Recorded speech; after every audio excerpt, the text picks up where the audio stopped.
Salut.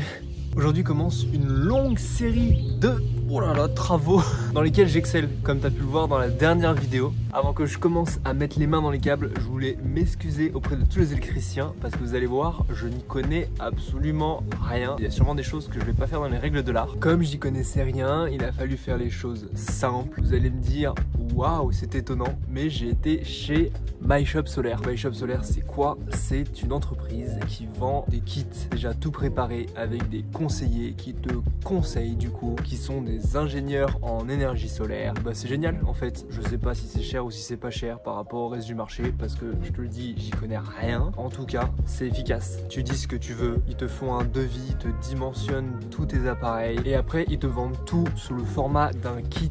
Et je pense que c'est un avantage pour moi parce que j'aurais jamais eu la patience d'acheter tout de manière indépendante. Ce matin, j'ai été le chercher à leur entrepôt. C'était un peu galère de trouver leur entrepôt. J'ai chargé ma commande dans le camion, je l'ai ramené ici et comme je te le disais, aujourd'hui, on va s'attaquer à la première partie. On a quoi? Des fixations Unitech parce que oui, le panneau solaire, il va bien falloir l'accrocher sur le toit. C'est une façon de le faire. Ça va venir se poser sur le toit, se coller avec la colle qui est fournie avec de la Sikaflex.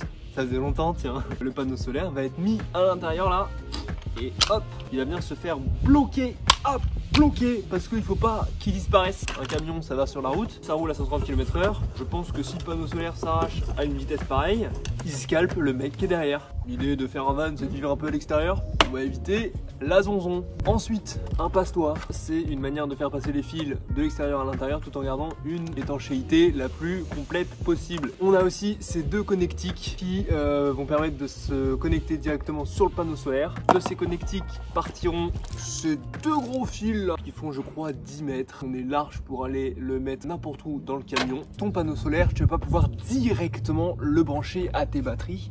Il va falloir que ça passe par le charge controller. Et enfin, évidemment, tu te doutes, le panneau solaire qui est ma foi bien grand. Je me mets à côté de lui.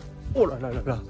On va pas le casser parce que ça coûte cher. Tu vois, il fait quasiment ma taille. Je fais 1m90. Je crois qu'il fait 1m70. C'est un panneau solaire de 365 watts.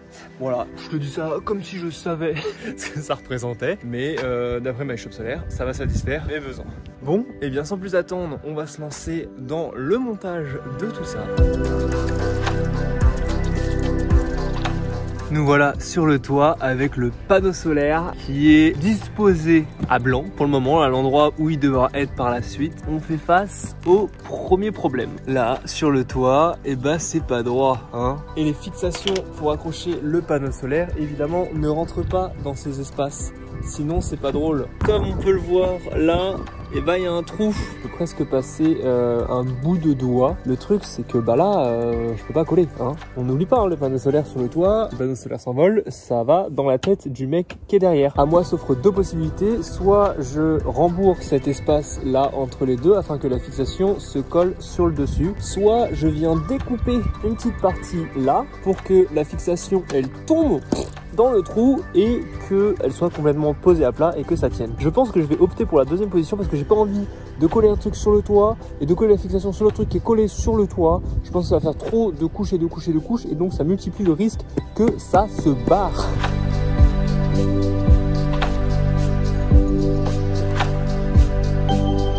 Voilà ce que ça donne. J'ai coupé cette partie, plus du coup vu qu'elle est coupée, mais cette partie qui était là. Je vais enlever l'ancien passe-toit qui est pas mal mais en fait qui avait été rebouché par l'ancien propriétaire. Ce que j'avais fait initialement moi c'est que je l'avais renforcé, j'avais remis du mastic tout autour pour que ce soit bien étanche. Je m'étais dit au cas où, peut-être le garder. En fin de compte, je me suis dit, quitte à refaire tout le toit, autant tout refaire bien. Donc j'ai racheté un passe-toit et on va refaire ça au propre. Mais on va utiliser le trou, j'arrive pas à l'enlever. Je vais pas avoir besoin de repercer le toit. On va juste remettre un passe-toit efficace. Le toit est propre et sec. Je viens de remettre le panneau solaire. J'ai essayé de le mettre le plus perpendiculaire possible ou parallèle. Ça dépend comment tu vois les choses. On attaque une partie où il faut pas se planter. Là, je vais faire des marques un peu partout autour des fixations pour les mettre au bon endroit. On est parti pour coller la première fixation. Je vais l'enlever. Petit coup d'acétone. C'est toujours une galère à ouvrir. Petit coup d'acétone là. pour bien dégraisser tout ça. Ensuite, je vais utiliser la colle qu'il y a dans le kit. Et bah alors, c'est déjà collé à l'intérieur ou quoi? Ok, c'est super dur d'appuyer dessus. Clairement, je lésine pas sur la quantité. Surtout que c'est les attaches de devant ça. Donc vraiment, c'est celle où il y aura la prise au vent. J'ai peut-être un peu forcé. Hop, pile poil à l'endroit où j'avais fait mes marques. Bon, apparemment, il y a 24 heures de temps de séchage. C'est pas tout de suite qu'on aura le résultat. Mais en tout cas, c'est posé, hein.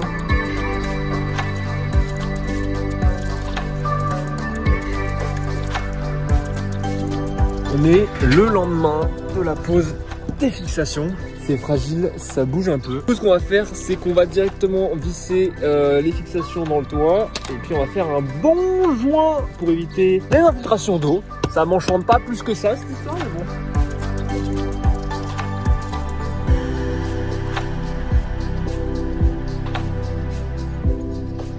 Ça travaille fort. Aujourd'hui, les petits ouvriers. Il y a un autre mineur sur le chantier.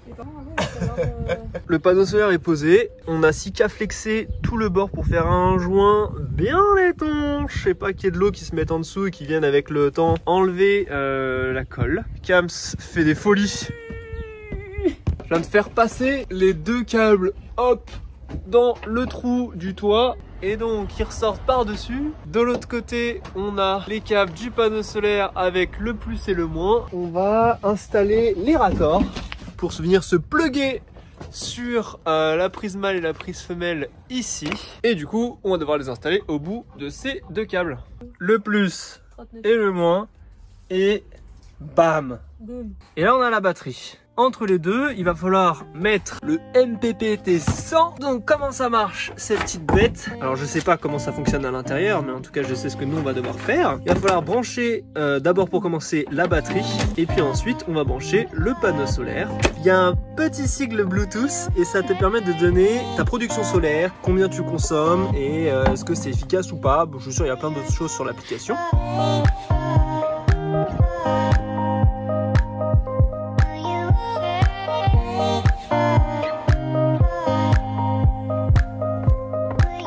L'installation est terminée et donc maintenant je voulais te parler d'argent. Comme je te le disais en début de vidéo, je suis absolument pas un expert en électricité et du coup je me suis tourné vers quelque chose de simple, de pratique. Je n'ai pas spécialement regardé les prix. C'est intéressant d'avoir un ordre d'idée quand tu te lances là-dedans, de savoir combien tout ça coûte.